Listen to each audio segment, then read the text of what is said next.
Cities are like siblings in a large polygamous family.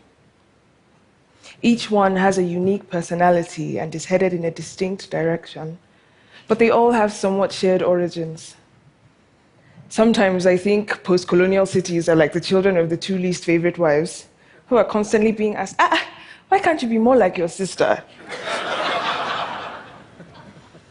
The why of cities is largely the same, no matter where they are. An advantageous location that makes trade and administration possible, the potential for scalable opportunities for the skilled and unskilled alike, a popular willingness to be in constant flux, and of course, resilience. The how of cities, however, is a whole other story. How are they run? How do they grow? How do they decide who belongs and who doesn't? Lagos is my home. You can always find the Nigerians by following the noise and the dancing, right? Like any major city, that place is a lot of things, many of which are highly contradictory. Our public transportation doesn't quite work, so we have these privately owned bright yellow buses that regularly cause accidents. Luxury car showrooms line badly maintained and often flooded roads. Street evangelism is only slightly less ubiquitous than street harassment. Sex workers sometimes have 2 degrees, a bank job, and a prominent role in church. On any given day, there can be either a party or a burned body in the middle of a street. There is so much that is possible in Lagos and so much that isn't. And very often, the difference between possibility and impossibility is simply who you are, and if you're lucky enough, who you're connected to. Belonging in Lagos is a fluid concept determined by ethnic origin, sexual orientation, gender, but most visibly, and often most violently, class. Before Nigeria became a country, fisher people from the inland creeks started to come down the Lagos Lagoon and establish villages along the coast. About 60 years later, my grandfather, Oludotun Adekunle Kukoyi, also arrived in Lagos. Like me, he was an alumnus of the University of Ibadan, a young member of the educated elite in the independence era. Over time, he built an illustrious career as a land surveyor, mapping out now bustling neighborhoods when they were just waist-high wild grass. He died when I was 9, and by that time, my family, like the families of those fisher people, knew Lagos as home. Among the Yoruba, we have a saying, Eko Gbole, Ogbole, which can be translated to mean that Lagos will welcome anyone. But that saying is becoming less and less true. Many Lagosians, including the descendants of those fisher people who arrived generations before my grandfather, are now being pushed out to make room for an emergent city that has been described as the new Dubai. You see, Lagos inspires big dreams, even in its leaders. And successive governments have declared aspirations towards a megacity where poverty does not exist. Unfortunately, instead of focusing on the eradication of poverty, as you would expect, the strategy of choice focuses on eliminating the poor. Last October, the governor announced plans to demolish every single waterfront settlement in Lagos. There are more than 40 of these indigenous communities all over the city, with over 300,000 people living in them. Otodogbame, a 100-year-old fishing village with a population about 3/4 that of Monaco and similar potential for beachfront luxury, was one of the first to be targeted. I first heard of Otodogbame after the demolition started. When I visited in November 2016, I met Magdalene Ayefoju.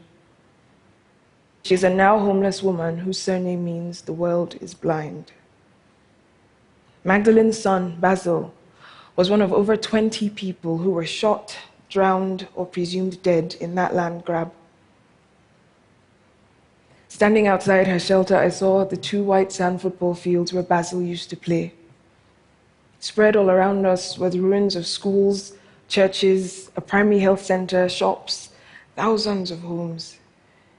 Young children enthusiastically helped to put up shelters, and about 5,000 of the residents, with nowhere else to go, simply stayed put. And then in April, state security personnel came back. This time, they cleared the community out completely, with beatings, bullets, and fire. As I speak, there are construction crews preparing Otodobame's beaches for anyone who can afford a multi-million-dollar view. The new development is called Periwinkle Estate.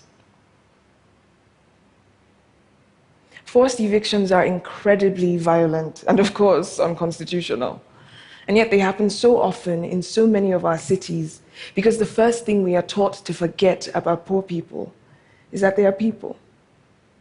We believe that a home is a thing a person absolutely has a right to, unless the person is poor and the home is built a certain way in a certain neighborhood. But there is no single definition of the word home. After all, what is a slum besides an organic response to acute housing deficits and income inequality?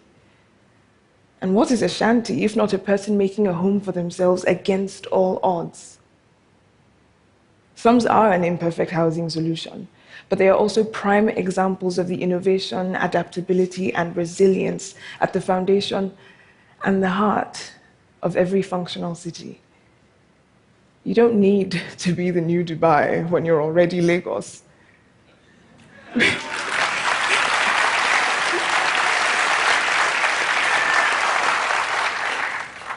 We have our own identity, our own rhythm. And as anyone who knows Lagos can tell you, poor Lagosians are very often the source of the city's character. Without its poor, Lagos would not be known for its music or its endless energy or even the fact that you can buy an ice-cold drink or a puppy through your car window. The conditions that cause us to define certain neighborhoods as slums can be effectively improved, but not without recognizing the humanity and the agency of the people living in them.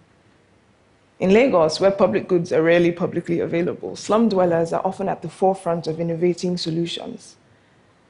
After being disconnected from the grid for months because the power company couldn't figure out how to collect bills, one settlement designed a system that collectivized remittances and got everyone cheaper rates into the bargain. Another settlement created a reform program that hires local bad boys as security. They know every trick and every hideout, so now troublemakers are more likely to get caught and reported to police, and fewer of the youth end up engaging in criminal activity. Yet another settlement recently completed a flood-safe, eco-friendly communal toilet system. Models like these are being adopted across Lagos. Informal settlements are incorrectly named as the problem. In fact, the real problems are the factors that create them, like the entrenchment of poverty, social exclusion, and state failures. When our governments frame slums as threats in order to justify violent land grabs or forced evictions, they're counting on those of us who live in formal housing to tacitly and ignorantly agree with them. Rather, we must remind them that governments exist to serve not only those who build and live in luxury homes, but also those who clean and guard them. Our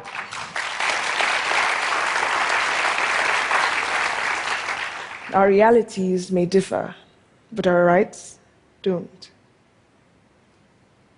The Lagos state government, like far too many on our continent, pays lip service to ideas of inclusion, while acting as though progress can only be achieved by the erasure, exploitation, and even elimination of groups it considers expendable. People living with disabilities who hawk or beg on Lagos streets are rounded up, extorted, and detained. Women in low-income neighborhoods are picked up and charged with prostitution regardless of what they actually do for a living. Gay citizens are scapegoated to distract from real political problems. But people, like cities, are resilient, and no amount of legislation or intimidation or violence can fully eliminate any of us. Prostitutes, women, and women who work as prostitutes still haven't gone extinct, despite centuries of active suppression. Queer Africans continue to exist, even though queerness is now criminalized in most parts of the continent. And I'm fairly certain that poor people don't generally tend to just disappear because they've been stripped of everything they have. We are all already here. And that answers the question of whether or not we belong. When those fisher people started to sail down the lagoon in search of new homes, it could not have occurred to them that the city that would rise up around them would one day insist that they do not belong in it.